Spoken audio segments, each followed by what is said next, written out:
Hello, everybody, and welcome back to another episode of the Easy Peasy Books podcast. And today I am going solo for this one. And what I want to talk about is podcast guesting and how to be the perfect podcast guest.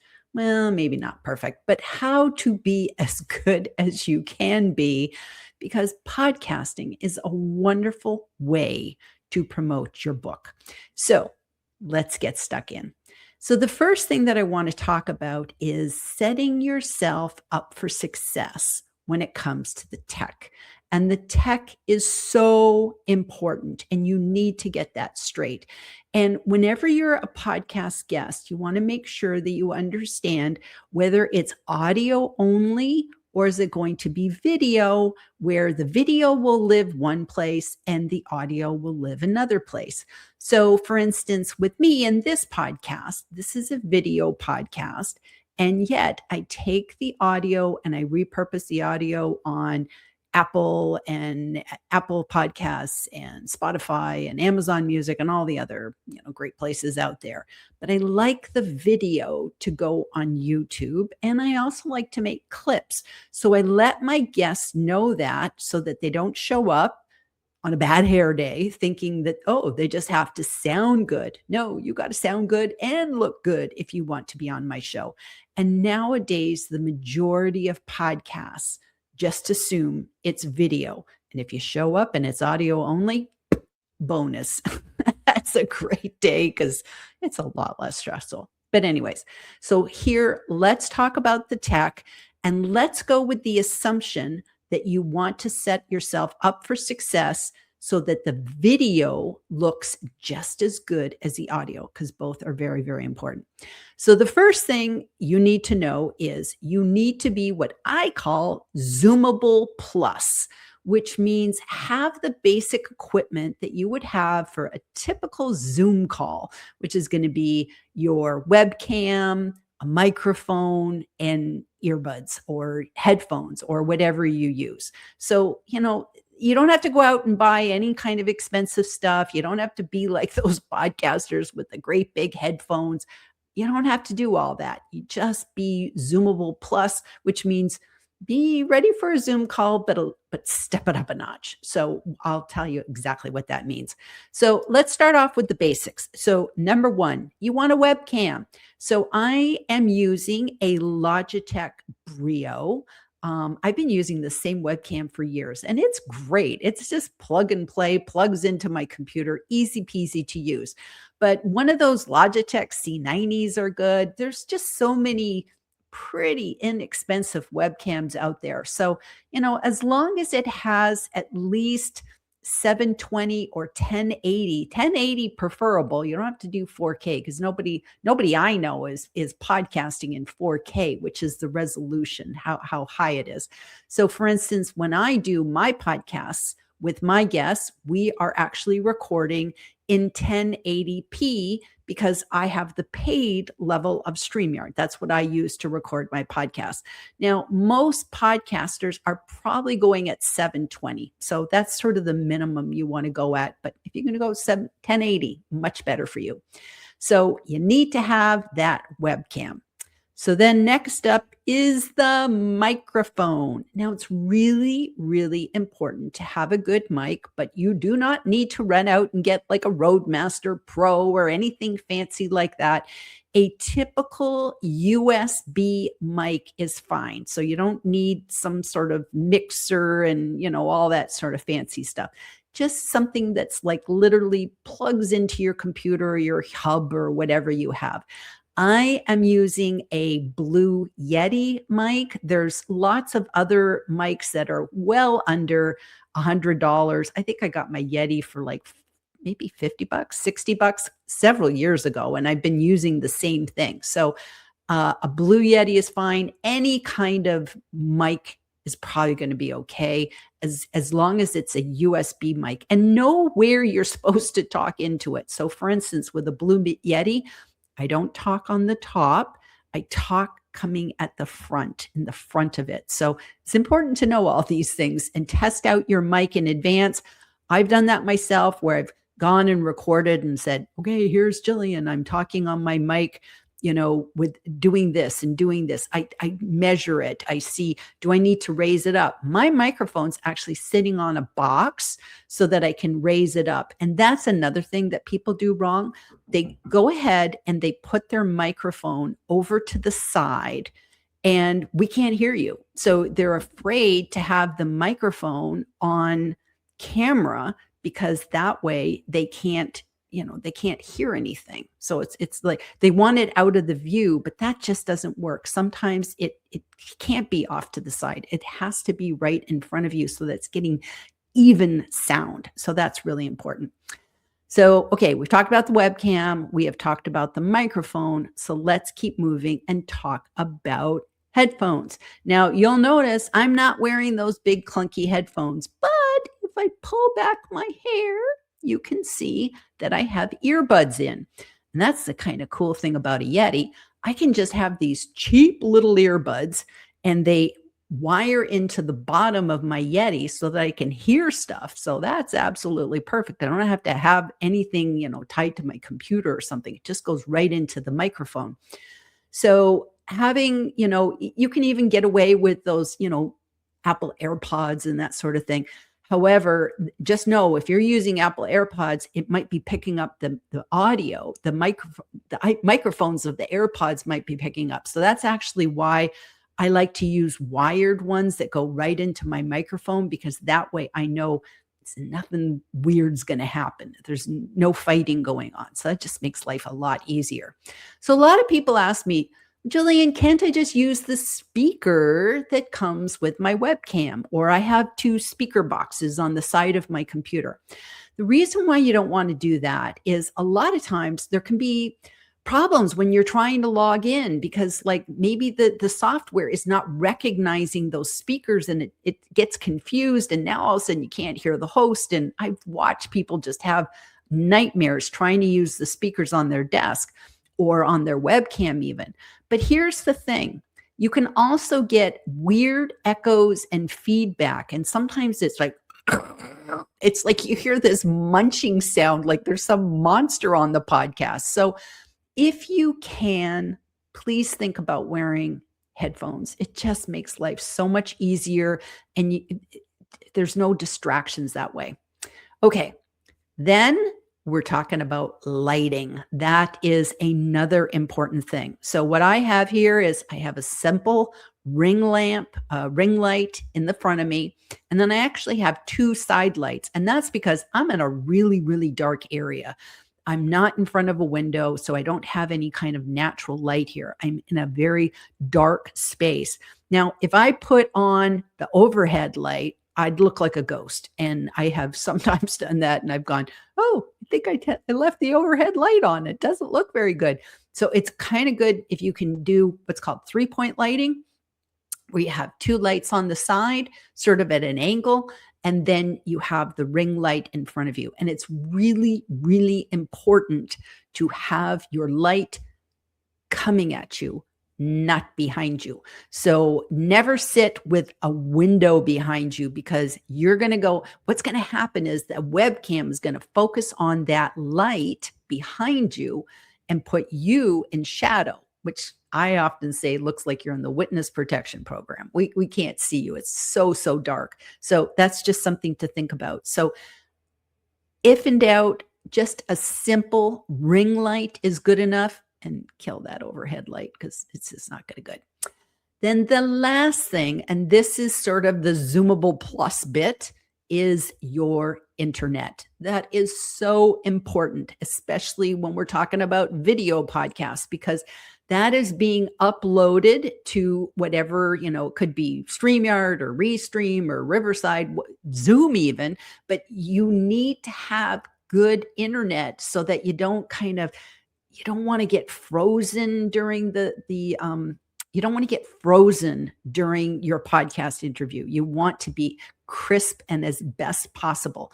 So if you can, try and see if you can wire the internet to your computer. So that might need like some sort of adapter. And if you can't do this, if this is too techie for you, don't worry about it. But if you're just like, oh, hey, yeah, I have that, that's not a problem.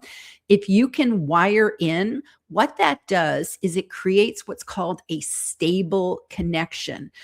When you're using Wi-Fi kind of, it can cut out. And then that's why all of a sudden you'll be watching somebody on a podcast and they'll be like, frozen for half a minute or something like that. Or there might be this weird delay. Maybe, the host says something and the guest like kicks in like 2 minutes later and the host is like freaking out in their head going, ah, meanwhile, the person finally starts talking. It's because it took that long for them to hear the question and respond back because of the spotty Wi-Fi. So if you can wire in, that is the best thing. If you can't, you can't. So just do the best you can. Now, what's really interesting about your internet is that when you're on a podcast, you want to minimize your computer's resources. You don't want to overtax it.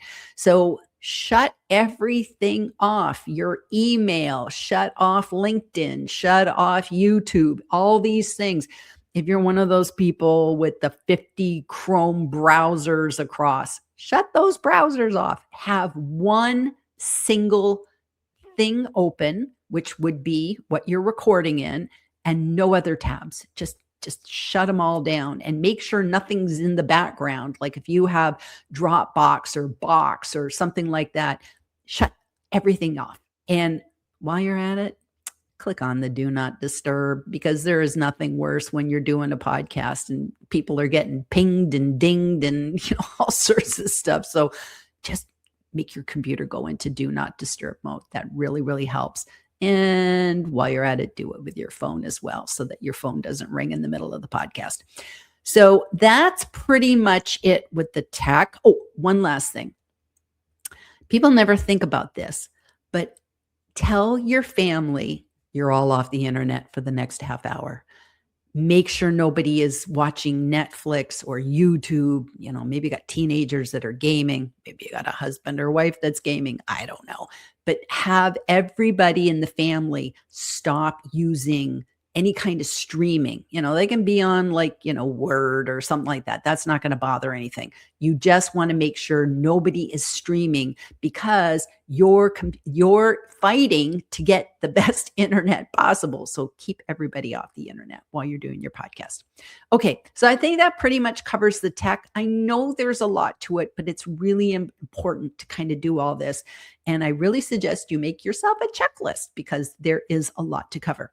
Okay, so we've got the tech figured out. So the next thing, in order to be a good podcast guest, what you want to do is prepare. You want to do your homework. So hopefully you are familiar with the show that you're about to be a guest on.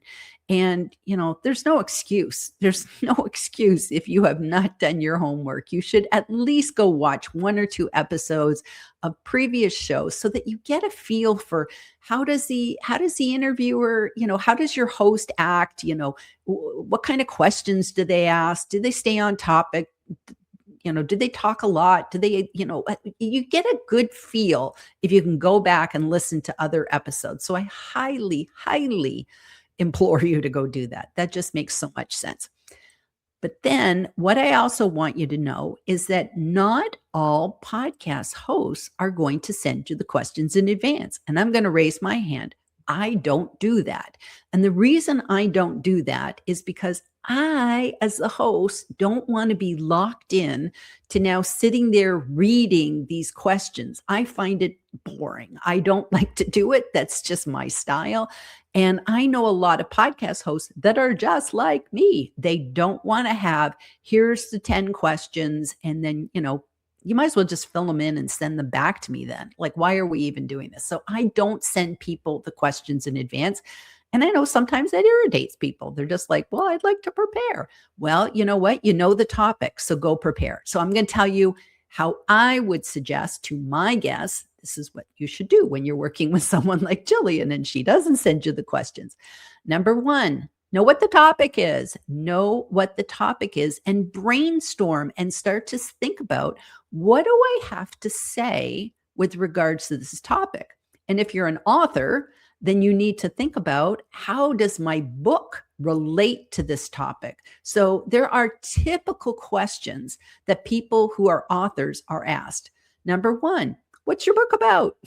You should be able to just bloop, pop that right out. Tell them, this is what my book's about, in a nice sort of short, succinct soundbite. It shouldn't be like, okay, let me take the next 20 minutes and tell you what my book's about. It should just be like, boom, you can just say, my book is about X, and then say it.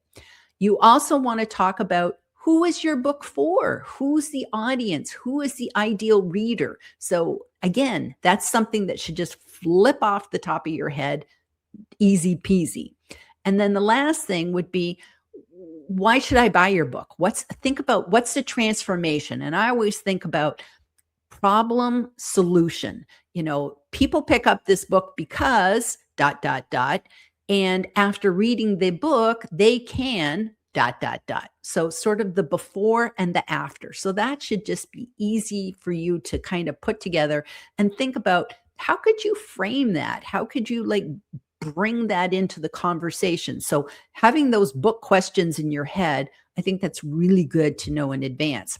So have those talking points. When I go on this podcast, I'm going to talk about this, this, and this. At least come up with 3 in your head, and then go one step further and become a storyteller. Become a masterful storyteller. And what I mean by that is, think about, what are some relevant stories that have something to do with the topic. And your stories must be relevant, and they must make a point. Nobody wants to listen to a story that doesn't make a point. Stories are sticky. I always say stories are sticky. And if people remember your stories, they remember the point. So if you're an author, maybe you pick some stories out of your book. Maybe you pick stories that are not in your book. You can have either or. So, I suggest everybody have a story bank that you can go to at any time, and you can say, oh, I remember that time when this happened, the car broke down and we were trying to drive to the lake and yada, yada, yada. And I have that story. I can turn that story into anything. It's just like one of my stories is, I call it a hip pocket story, which means if I ever have to talk, I can throw that story out and I can build anything around it. So that's what I mean about being a masterful storyteller. Think of some stories, and then what's the point? So that's good to work in as well. And then the last thing that you want to do is remember that this is not a job interview. It is a conversation. And it's hard on the host when we have somebody and we ask them a really open-ended question, and they just they just answer it like I'm the teacher calling on them or something. And it's just like, no, turn it into a conversation. And also know when to stop talking. Don't drone on and on and on. Let it be a conversation. We would, think of it as having I'm meeting you for a cup of coffee. We would have a conversation. You're not giving a presentation to me. We're having a conversation. So kind of know when to stop talking and let the host have a chance, because the host is promoting themselves as well. They're not being paid to just interview you, and it's not a job interview anyways. So you want everybody to look good. And so talk in short, punchy sound bites. And this is good for afterwards, in case somebody, the host, maybe you, takes that video, takes that audio, and creates snippets. If you don't ever stop talking, it's going to be too long. So think about how videos today top 60 seconds, 90 seconds. So if you take those breaks and you talk in sound bites, it makes it much easier to repurpose that video later into some clips. So that's good to know. All right. So that's what to talk about. Now let's move on to the third thing, which is be attentive to your host. So number one, minimize your distractions. I cannot say this enough. It's like, tell the family, hey, I'm going on a podcast. If you have a do not disturb sign, stick it on the door. If you don't have one, make it with a sheet of paper and stick it on the door. Let people know. Earlier, somebody knocked at my door here. You know what? I ignored it. I just let them go. So it's like minimize your distractions and tell people in advance. One of the things, I'll share a funny little story. One of the things, if you have a pet, you need to take care of that pet before you go on the podcast. So you're probably going to be nervous anyway. So take that dog and take him out for a walk. If it's a cat, I don't really know what you do with cats, but cats usually do their own thing anyways. But I remember one time I was on, I think it, it actually might have been my first podcast actually. And my husband said he would go out so that I would, we were in a little teeny 2-room apartment in Israel. And he said, I don't know where I can be for half an hour because it was just like there was nowhere to go. This apartment was so tiny. So he says, I'll go out to the store. So he decided he'd go out to the store. And he left the dog with me because my dog loved me more than him. So it's like Max had to always be with me. So he was always such a good dog, always sat in the back, in a chair, and he watched everything I did. Anybody who knows my little dog, Max, they remembered how sweet he was, little dachshund. So anyways, for some reason, he just did not like me being on this podcast. And I think it's because I was talking louder than normal or something like that. So he started to bark and I was just like, oh my gosh, what am I going to do? So luckily I had the forethought to have little dog cookies. And I had dog cookies on my desk. And so I very discreetly, under the table, opened up the dog cookies. And then I just kind of snuck them out. And whenever I knew Max was near me, I'd pop another cookie down on the floor, and I would buy me like 3 minutes, and then I'd pop another one. By the time the podcast was over, Max was lying on his back. His little belly was swollen from eating all those dog cookies. But that's when I realized that dog's going out of the house for the next podcast because it was just like, oh. So anyways, get somebody else to take care of the dog, or at least take him for a big, long walk so that when you go on the podcast, maybe the dog will sleep through it or something like that. But make sure they've done their little doggy business before you're on the podcast. So that's important to know. So you want to eliminate distractions. That's why you want to make sure your computer's in do not disturb mode. Your phone is in do not disturb mode. Put a sign on the door. So I could have done that today, that I put a sign and said, don't ring the doorbell, and you know what you say? You just put a little sign that says video conference in progress, because people don't know what a podcast is. They're just like, oh, I don't know what that means. But if you put video conference in progress, people know what that means, and they won't ring the bell. So you can do that. Thing is, you have to remember to go take it off, or else you won't get your Amazon packages. Although the Amazon guy never rings the bell anyway. So maybe they know. It's like, okay, there's this lady's podcasting. I'm not going to ring the bell. So anyways, eliminate distractions as best you can by letting people know, hey, I'm podcasting, and take care of the pets first.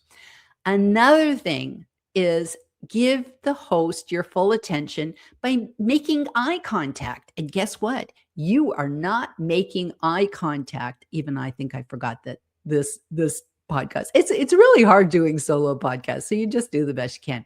But one of the things you want to do is don't look at yourself.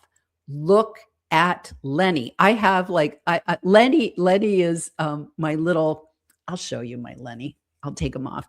Lenny is a little Post-it note that I have with a smiley face, and I stick it where I want to make sure that I'm looking for the podcast, so that I have my eyes, and that's usually right around where your webcam is, maybe a little bit under it. And you can take some screenshots and figure out where that's supposed to be.